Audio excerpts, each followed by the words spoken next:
Mommy, I have water for you. Are you sure you don't want to go to the clinic? No. I'm fine.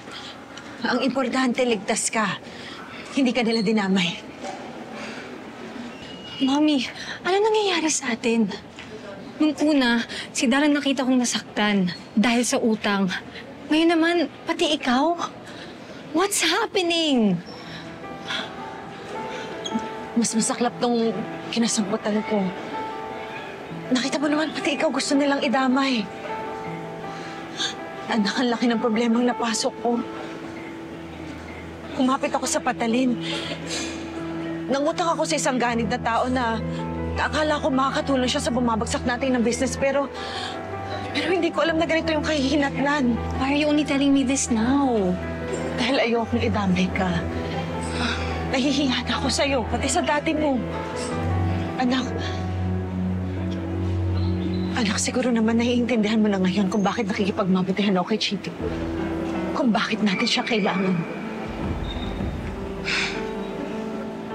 I understand. Anak, I'm sorry. I'm sorry kung kinakaladkad kita sa problemang to. You don't deserve this. Pamilya tayo. Your problem is my problem. I'll always help.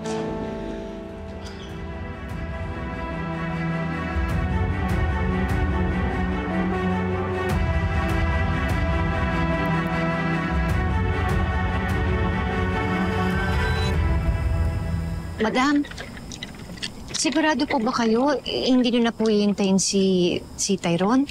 Hindi na. Malalate na ako sa flight ko. Gusto niyo po ba, Madam, ihatid ko na lang po kayo sa airport? Wag na. Kaya ko na. Basta ha, pagdating ni Tyrone, sabihin mo sa kanya tawagan ako. Opo. Si Tyrone lang po ba ang gusto ninyong makausap?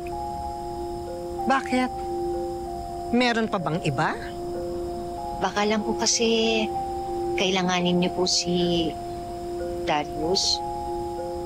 Alam mo ikaw, pakialamera ka. Imbis na sasawan mo yung buhay ko, bakit hindi mo nalang ayusin yung kinabukasan ng mga anak mo? Yung tatay nila. Bakit hindi mo ilabas? Bakit hindi mo ipakilala si Tyrone? Oh, natameme ka. Kasi nga, nangingialam ka.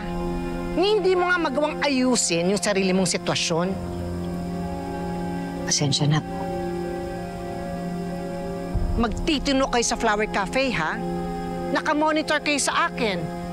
Huwag kayong gagawa ng kahit na anong kalokohan. Madam, huwag po kayong mag-alala. Good luck po sa pagpapagamot nyo sa Singapore. Antayin po namin yung pagbalik ninyo, Madam. Sabihin mo kay Tyrone, siya nang bahala sa bahay ko, ha? Opo. Sabihin mo, tawagan ako. Opo, makakarating po. Ingat po kayo, Madam. Abang! Abang! Ano nangyari sa'yo? Anak, binaril ako ng demonyo rider na yon. Habulin nyo! Ipagiganti nyo ako! Bilisan nyo! Dito ka lang! Tawag ka ng ambulansya! Tara!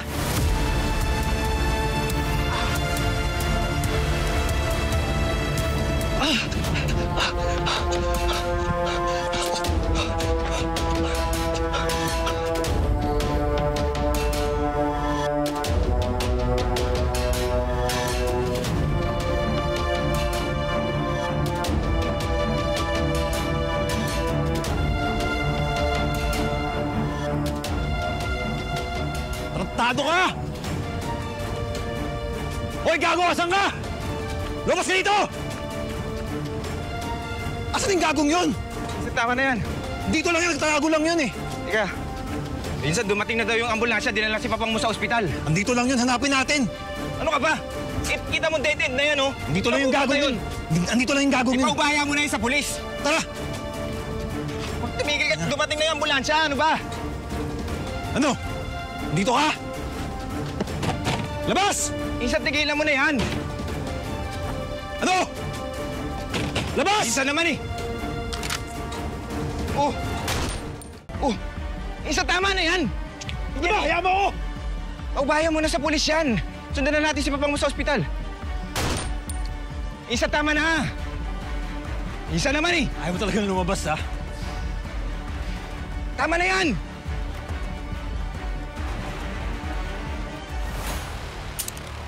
Putik naman. Oh! Putik naman, naubusan pa. Sinabi ko na nga sa'yo eh! Di pa Sundan nakakalain natin yung si Papang mo sa gagawin. ospital. Ipahanap na lang natin sa pulis yung bahay nun. Tama na!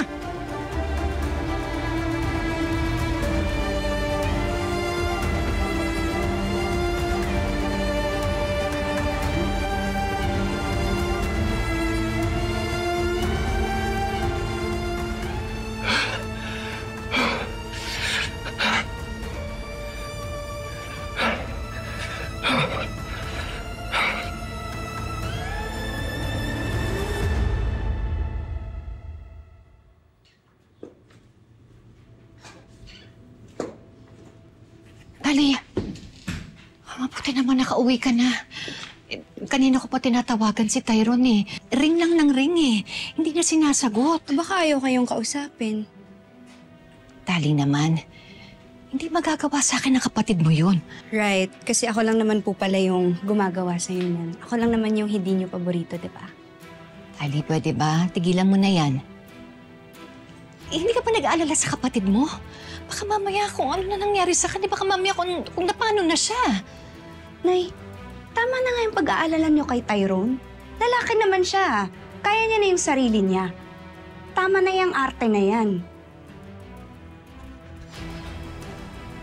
Nay!